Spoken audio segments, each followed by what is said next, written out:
Mesdames et messieurs, bonjour et bienvenue dans notre édition Pourquoi la Chine? Où en est la situation du coronavirus en Chine? Eh bien, la Chine va mieux face au coronavirus. Le nombre de nouveaux cas contaminés est en baisse depuis mi-février et le 18 mars, pour la première fois, la Chine a enregistré 0 nouveau cas de coronavirus local. Jusqu'à ce jour, en Chine, plus de 88% des personnes contaminées sont déjà sorties de l'hôpital et plus de 3250 cas décédés, soit environ 4%. Vous souvenez-vous encore du médecin dont nous avons parlé la dernière fois dans notre émission, Zhao Yingming, médecin de l'hôpital de Guangyuan dans la province du Sichuan? Elle est partie pour l'épicentre Wuhan le 28 février.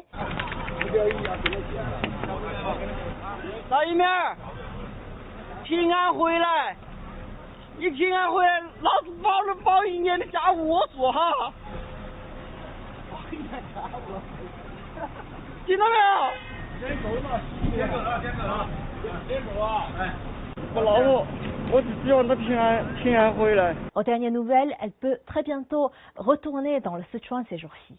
Elle se préparait à acheter une paire de chaussures pour son mari à l'occasion de son anniversaire. Et là, il faudrait qu'il tienne parole et fasse le ménage toute l'année. Zhao Yingming n'est pas la seule à pouvoir rejoindre très bientôt sa famille. Déjà le 17 mars, 3675 soignants venant de 41 équipes médicales nationales ont quitté Wuhan pour rentrer chez eux suite à l'amélioration de la situation. Une autre bonne nouvelle en ce qui concerne l'éducation, des élèves dans certaines provinces en Chine sont retournés à l'école après plusieurs semaines de cours en ligne.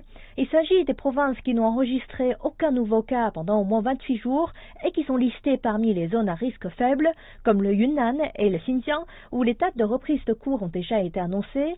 Dans les provinces du Guizhou ou encore du Qinghai, les élèves concernés ont déjà repris les cours depuis plusieurs jours.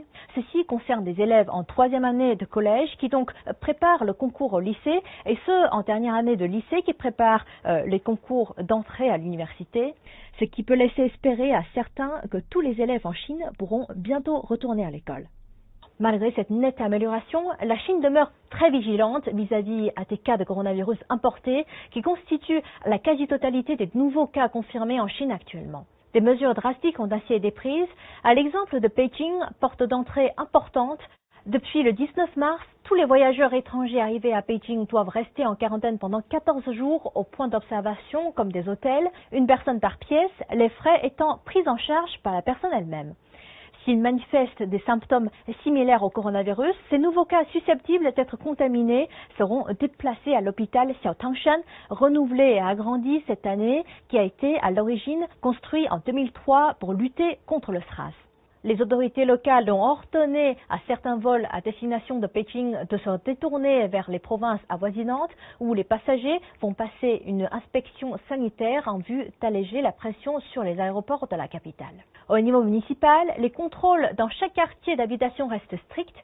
Chaque quartier a attribué des cartes d'entrée et de sortie à ses habitants. Donc, pour entrer dans leur quartier, un contrôle de température et de carte d'entrée et de sortie, une inspection du coffre de voiture pour ceux qui conduisent sont nécessaires. La Chine ne baisse pas la garde face à l'épidémie et au risque d'un retour du virus. Voilà, c'est la fin de cette édition. Qu'en pensez-vous? N'hésitez pas à nous laisser des commentaires. Vous pouvez également me contacter via mon adresse mail affichée juste en bas de l'écran. Je vous dis à la prochaine.